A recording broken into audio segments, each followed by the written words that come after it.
Indonesia.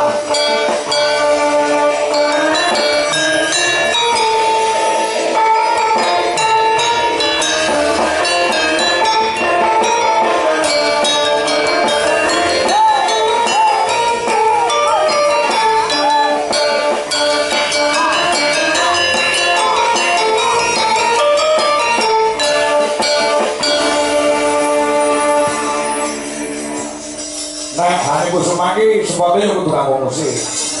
Pasti. Mayani. Masya Allah si cantik. Kamu tahu nggak kalau aku bisa sulatan? Masa tak? Aku sebelumnya kesukaan parfum kamu apa? Aku? Iya. Aku parfumnya yang bau melati. Bau melati ya? Saya bisa memberikan aroma melati di tanganmu tanpa aku menyentuhnya. Iya kuy mas. Tanganmu. Nah, pejamkan mata. Bismillahirrahmanirrahim. Coba cium tanganmu, pasti bau melati. Oh iya ih. Bau melati? Mosok kan, Duk? Lawang kok mesti. Nggak mau wes. Wilujeng dalu Pak Kangkong. Alhamdulillah. Saged pinanggih malih. Pinanggih malih sowan wonten desa Ngrandu. Asline Ngrandu ki lek sakjane artine iki singkat, Mas. Ora kudu NGRANDU. Oh, dua arti dewe. Nggih no. Ngrandu. Ngrandu. Ngeran kuwi ngrantung ngranting utawa ngenteni. Du ki dhuwit. Kok loh, piye iki penjabarane piye, Dok? Ngrandu. Ngeran kuwi kan ngrantung ngranting utawa ngenteni. Du niku dhuwit. Lah niki sak rombongan ten mriki sing dinteni napa nek mboten dhuwit? Oh iya bener. Iya ta? Iya, takone apik. Senadyan to kowe ayu, nyatane moto dhuwiten kowe ya. Wong jaman saiki iki moto dhuwiten ki wis lumrah. Indus ekonomi sembarang barang larang. Ya to? Entuk wong kuwi materialistis kuwi entuk ning ndelok kahanan lan situasi aja kabeh-kabeh dipangkas rata. Wong urip ora gur butuhke dhuwit ning ya butuhke seduluran. Mula nek kowe ngantek kok gur ngutamakan dhuwit, kowe engko ora duwe sedulur. Wah mana berarti pira-pira enenge ya Mas ya. Lah, kudu disyukuri. Nek iso ngebotke dulur dhisik tinimbang dhuwit. Syukur-syukur golek dulur sing duwe dhuwit. Berarti sampean ten mriki golek dulur Sing duwe dhuwit. Pak Lurah dulur kula nggih. Nggih. Bapak Lurah Sugeng Dalu Bapak Suparti. Suparto. Suparto kok Suparto. Pak Suparto kok Pak Bapak Suparto. Sampai kowe anu to, Han? Sing ngebel kowe lak Pak Marto ya. Nggih. Nggih. Lewat Mas Poncol. Oh, nah. Oh alah Mas ya. Ngoten. Suparto ya aneng tegese dhewe nek aku Mas. Oh kono yo ati dhewe. Nggih, Mas. Diani saiki ayu-ayu yo pinter ya Mas. Lho, kula. Su Kuwi sumeh. Lha jenengan lek mirsani sinten Pak Suparto iki ket mau mek. Ngaten. Iya pinter saiki. Kuwi estu ya Pak pinter ya Pak ya. Sumeh. Kok ning waduh masyarakate sumeh seneng srawung. Mula to sakniki 2 periode nggih Pak nggih. Betul. Mugi-mugi periode selanjutnya tetap menjabat menjadi lurah Desa Ngrandu. Amin. Ini penting syaratnya kula bisa ditangkap lho Pak. Nah, iya. Kuwi mau Supar. Terus terakhir Pat lho. Par. Su niku sumeh. Oh, par. Sak paran-paran memuji Mrenggang Widi. Oh berarti di mana tempat Di dia mana selalu tempat iki berdoa. berdoa. Jenengan napa nek perso iki sedekap ngene to, Mas? Nggih. Tangane iki wis ngene iki. Ngeten lho Pak, ngeten. Dikir. Ora, Napa? kapalan iki. Ya dikir. Tasbih. Nggih, dikir ndongakne awake, ndongakne keluargane, ndongakne warga masyarakate, ya ndongakne desane. Oh ngono. Terakhir.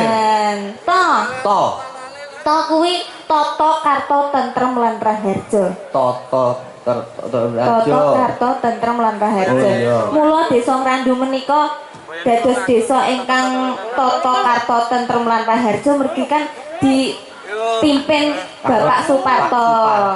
2 periode lho Mas. Muga-muga tahun ngarep dadi meneh. Amin Allahumma. Amin. Terus yo nanggap wayang meneh. Nggih. Ada kowe kok iso to didadak karo Pak Lurah mau kan. Kula. Apa pas prei apa panen yo. Nah kula niki sakniki pun mboten baku kok. Oh, Nggih, surang ngeten iki nggih nganggur. Oh, gak ding Pak. ada alasan tersendiri kenapa Mbak Hani bisa rawuh teng. Nek kowe ngerti alasannya apa nih Pak Jendral? Yo turah ngerti no. Apa? Sadurunge wis WA aku sik kok. Oh iya. Jenengan apa nderek Pak Kanggo tanggal 14. Nggih, ya wis nek aku dijok Allah njujak mangkat aku. Lah ngopo? Enek jenengan. Mergo tresnane karo aku. Lah ya. Iki ana pamundhut doan. Nggih. Kopi dan dhewe ya. Nggih, Iki ana sing nyuwun lagu pepiring. kepeling. Sing urung iki mau apa iki? Niku mau Mbak Mayang sing kuwi. Ijar Sari. Dan Sari. Ijar Sari ya, Dek ya. Nggih. Nah, Mak, kelingan Mbak Mayang tatono jereke ora adus 7 dina. Tatone langsung nambah ning geger. Nambah apa? Gambar emping. kowe kadas ngawur. Oh. Kowe kadas. Tambah melih sakniki tatone, Pak. Oh iya. Tato wineh iki lho ning pundak iki lho wineh, Pak. Ini apa? Wineh pari. Lah iki oyote ning isore. Lho. Lah sukete. Lah kuwi ning isore nek. Kembang ya nek juga. Ayo, bawa di sini Dolan. Ya. Duh, Mong. No.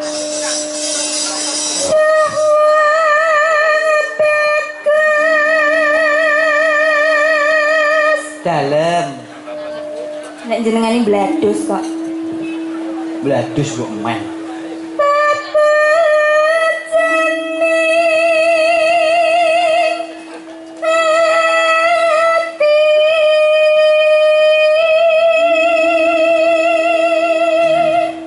Menika Mbak Semong kula aturaken. Ya, mau kuda kuning sampun Mbak Elisa. Menika nyidam saripun Hani Kusuma. Ayo.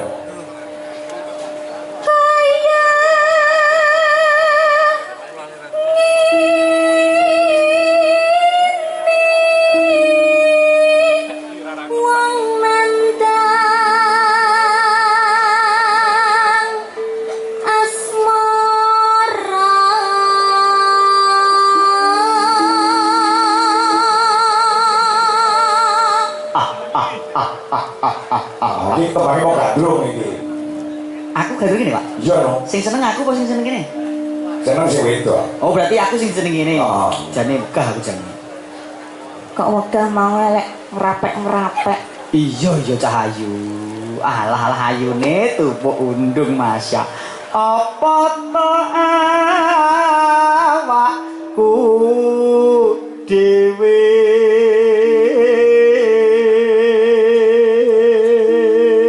Ya bisa laku-laku ngalor ngidul ngono kok mur meneng ae. wong ayu jak Lalu lalu suasana. maneman nek mlaku-mlaku ndak kakeke capek. Mending ning omah dipangku, dilus-lus pijeti pundake nek wis turu juga dolanan. Alah. Apane sing dibutuhkan? Rambutnya dikelabang, disisir ngono lho. Cahayu iki sing butuhan ku rambute, liyane gak entuk. Duh dewa Jawata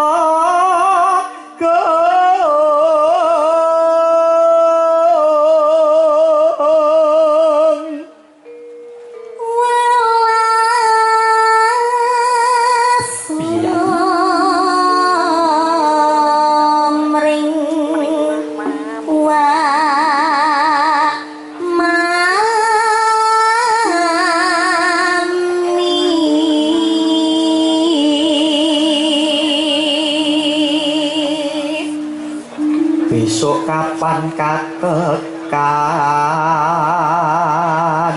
jejer lan wong ayu.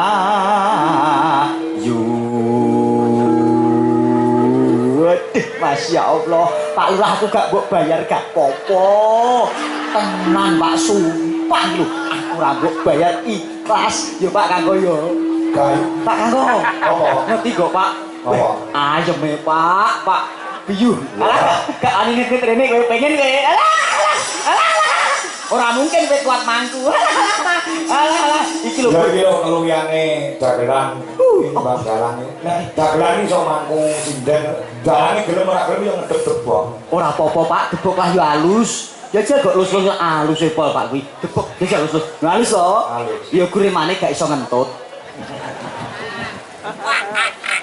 Duduk mobil ini. Au. umpama sira nahkoda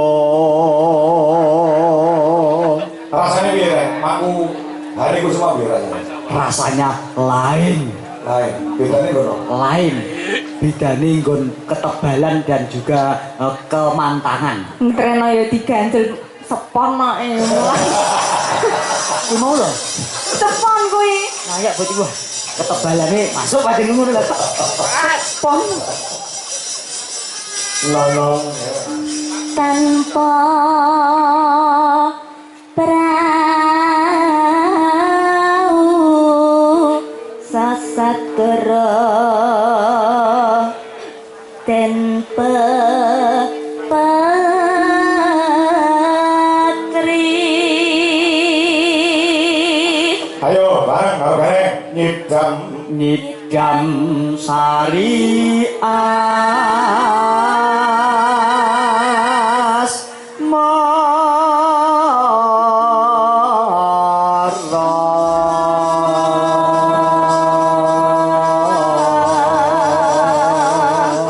mau jarene sing request lho rek Pripun?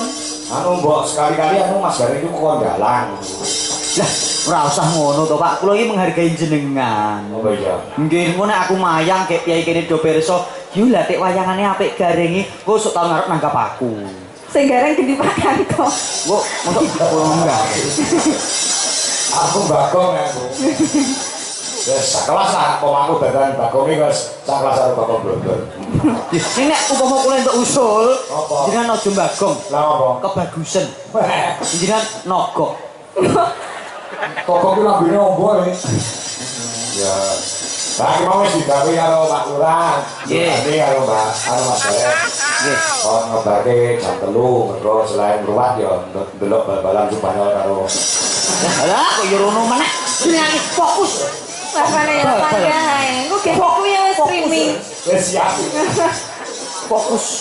Yo gareng karo saya Mas. Sedika. Jam sari. Ayo buka saka keyboard. Yo digawat iromane rada ngangkat titik le. Mas Kasih. Ki sing enggak sing ngendang Mas Kasih. Oh iki asmanipun Mas Kasih. Lah Mas Ardi pundi to Mas Ardi? Kae. Anu ini rata saka mama Indonesia mau duit karo Hani Kusuma. Oh, Masya Allah. Nggih, siap. Yang digawe. Niki lho, Pak. Ndi? Grebak, Abi ndi? grebak, ngerti grebak. Kudu itu berarti. Di Arnold. Oh, Ya. Batengku Mas Ardi kok malah melungsungi. belum suwi saya halus, rumah saya kuat. Ayo. Tembake nak. Ya coba kenapa? Yuk.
biasa Masya Allah.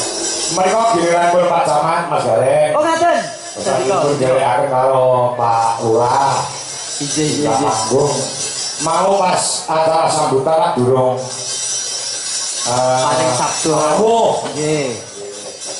Monggo Pak Camat pun mawon apa dereng? Ya, Pak Lurah. Ya, ya. Turut.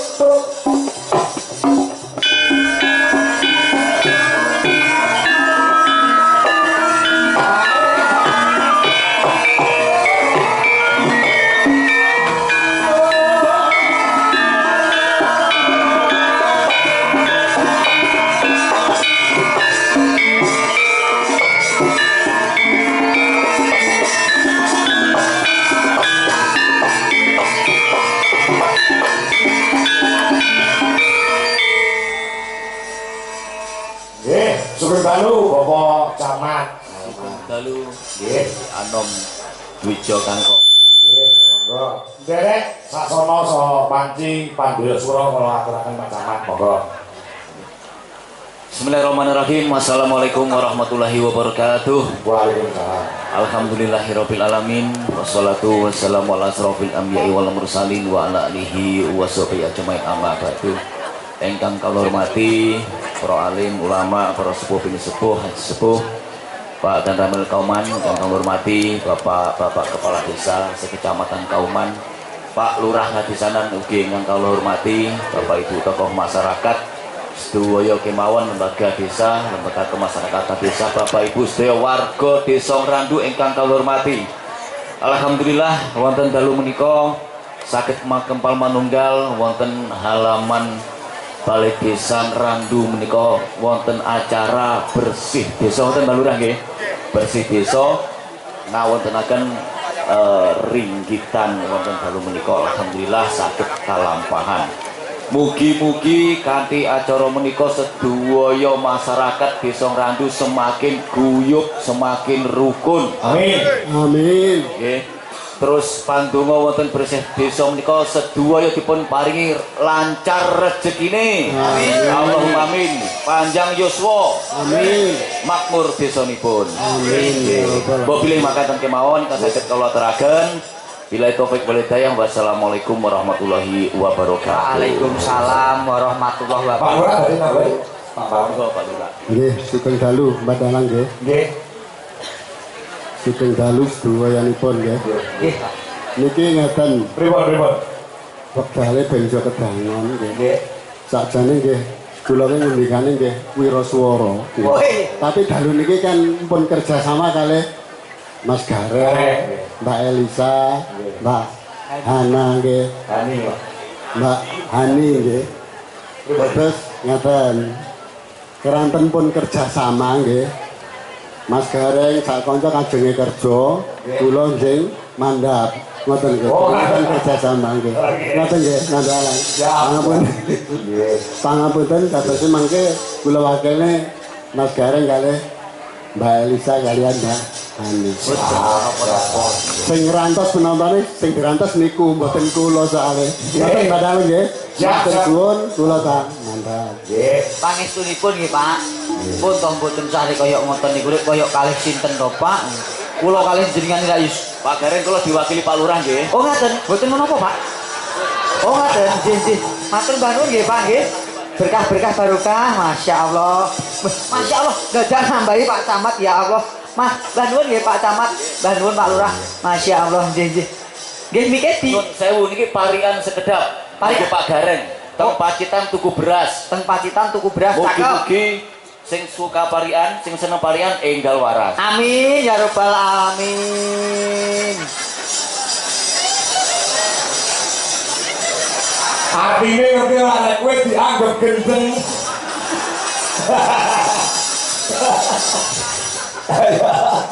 Ayo, terus ora. Tuku tomat karo timun, Pak Camat matur nuwun.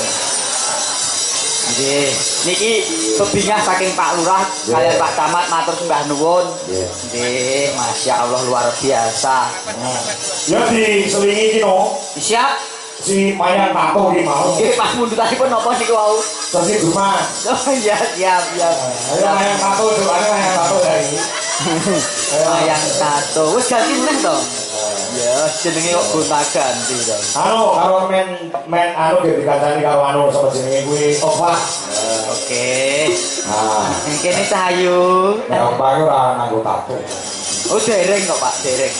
Upama tato iki gampang ilang tatone Opa niku. Kok iso? Nah, biasanya ini bulu cilik abang terus rong dino hilang. Iya dong. Sing iki Mbak Opa iki dong. Iki Mbak Opa. Opa. Aku biyen cilik amurah nek anding-andinge ning isor dulu loro nduk. Kok gene saiki? Pindah. Oh, pindah. Iya, pindah. Ya. Niki Sesi tempat Jumat sing dijaluk. Sendika. Nggih. Langsung garap gumya. Ya, langsung gabungnya. Oke. Terima kasih ya Mas ya. Aman. Ya. Mas apa toh? Mas siapa? Udin. Oh Ya iya. terkenalnya Mas Udin ireng nek ngene. Ya. Oh. Kayak mau stres kepeoran jam, maaf. Siap? Ya. Oke. Terus no ya. Terus no sesi. Arya, Pak Sugong Suwondo. Wong rawuh karo menika.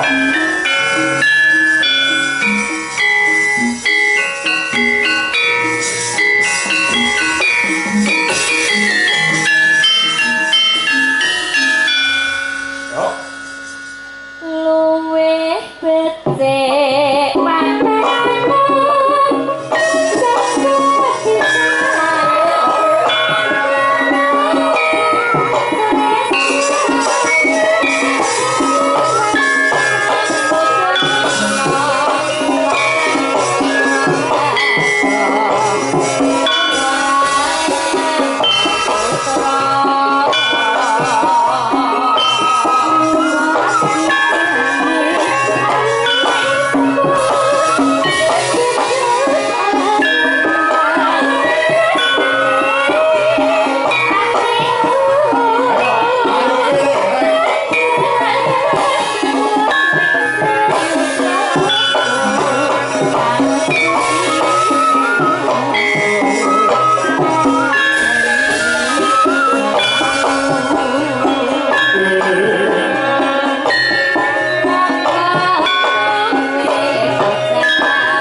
Mas Gareng. Ya Bu, ya Bu.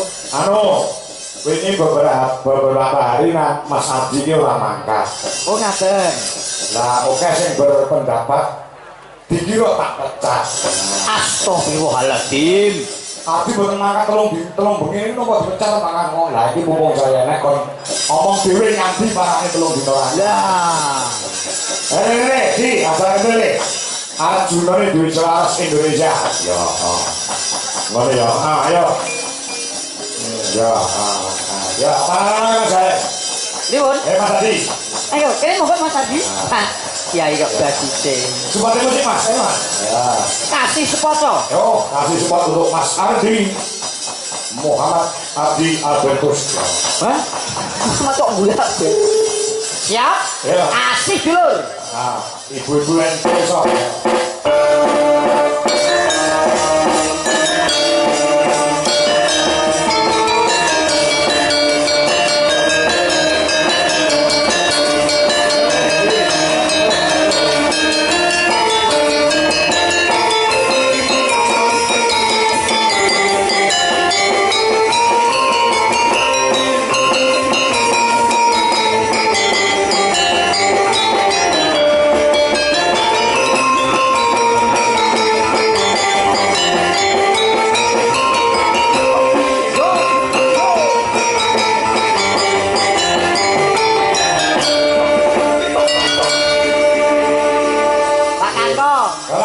Aku nek nyawang Mas Ardi kaya ngilu karo awakku dhewe.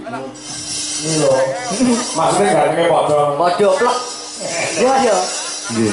Yo, gini andane. Niki lho Mas, menjawab komentar dari ibu-ibu sing ngendika jare Pak Kangko, Mas Ardi kok ora nderek ngantek ping 3 ki apa jenengan pecat? Lah saiki gandeng jenengan wis nderek Kak. Kon klarifikasi. Jadi orang klarifikasi yang memberi keterangan. Memberi keterangan piye? Wong aku iki ora tau mecat. Karo kanca-kanca bicara sini orang kebangetan tenan. Nanti deh, telung dino kalau mangkat telung dino kalau mangkat nek Ponorogo nganjuk karo ini nganjuk 2 kali. Ya. Ini acara apa? Jadi kalau mboten bidal nih kalau mergi kalau mantuk Klaten Pak. Oh, acara. Iya, enten acara ten Klaten. Oh, gitu.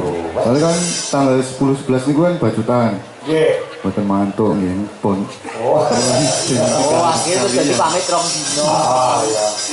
Ora boleh mergo saka Ponorogo kan balas ning nganjuk rong. Iki mergo awake lak klenengan kok niku njian. Nggih, daripada mengki kalau mantuk ngebis. Ya, ya. Malah ilang. Jen sekalian. Ngebis ke Ponorogo barang ilang-ilangin dengan diri. Bilang kok ning Kediri. Ya, Ayo, Hani kalau anu sama Elisa. Kebenaran. Ya, ya. Nok Hani nok Elisa, aku ibaratnya Joko Kendil malih Satrio Bagus. Cik, iki malih aku. Ayo. Iki mau ngaku nuruti karepe para netizen, Pak, mangke dulu diduweke Mbak Elisa, Mbak Hani kalian Mas Adi. Ya, iki aku ngomong gawe lega tok. Kaum emak-emak Indonesia Mas Arek. Nggih, Pak, gak apa-apa, aku gak meri kok. Ramel. Gak meri. Engko aku arep duet karo Burini. Yo yo. Ora meri ya. Wih, karo Mbak Elisa Mbak Hani. Ayo. Pripun Mbak Elisa? Gimana cek ya? Ah, piye piye piye. Pripun